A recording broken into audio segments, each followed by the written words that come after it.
We're still doing geometry, measuring Earth, and today we measure rain. Rain a lot, even the airport closed.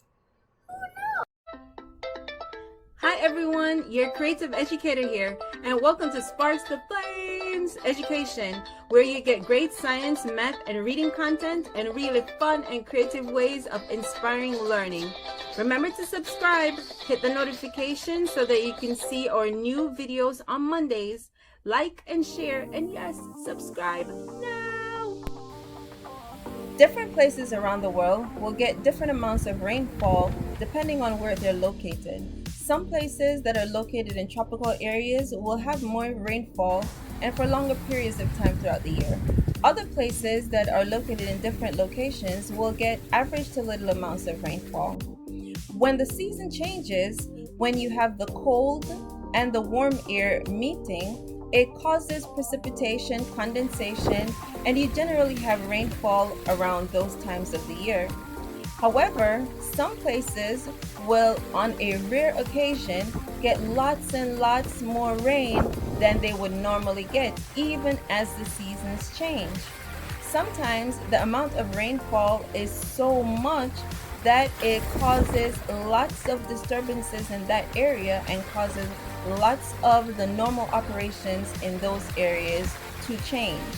It so happened that in the Florida area, South Florida area, there was so much rain recently, approximately 24 inches of rain from a normal average of 3 inches.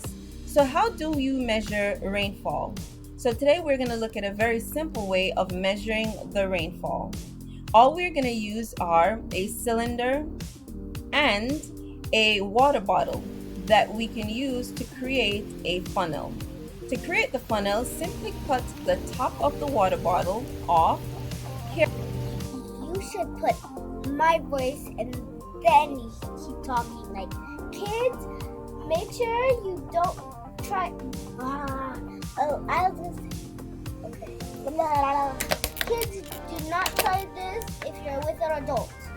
Carefully, the edges might be sharp, so be very careful as you're cutting it and be careful as you're using it with the young ones. We're using the funnel to simply collect the water, to collect the rainfall as it falls. So we're going to place it into the cylinder, which in this case is a graduated cylinder, which is already marked on the side with measurements. Now, if you're using something other than a graduated cylinder, you're just using another bottle or a tube, you want to measure 1 inch measurements apart, moving up the side of the cylinder, and put little markers there to mark the inches. This graduated cylinder already has markings in milliliters, and it's easier to read. However, no problem if what you're using does not have the markings, because all you do is just mark it. Now the rain is going to fall and it's going to collect into the funnel and then trickle into the graduated cylinder.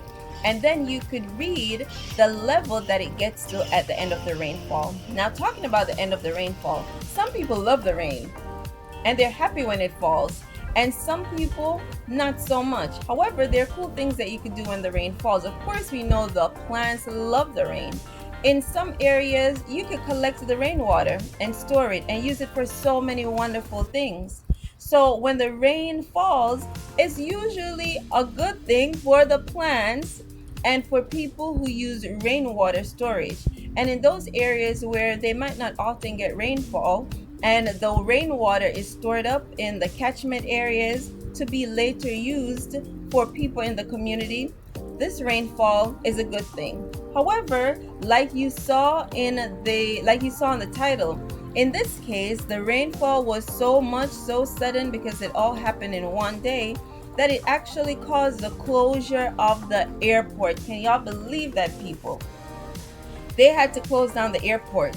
Reports are that this is an event that happens so rarely, so rarely, that it just caused such a disturbance in that area. But rainfall in general can be measured by collecting samples of rain, and usually they'll measure the rainfall in inches, and they'll give you an idea of how much water was collected on the ground. Some places the water will sink and go underground and will collect there and fill up different places. Some places the water will run off into streams and rivers, etc., and then out to the sea. In any event, for those of you that enjoy the rain, keep enjoying the rain. For everybody else, stay safe. Find a good way to enjoy the rain, enjoy the weather, even though it might not be your favorite weather. And join us next week, Monday, when we'll have another video for you. And please remember to like, share, and subscribe. Peace out.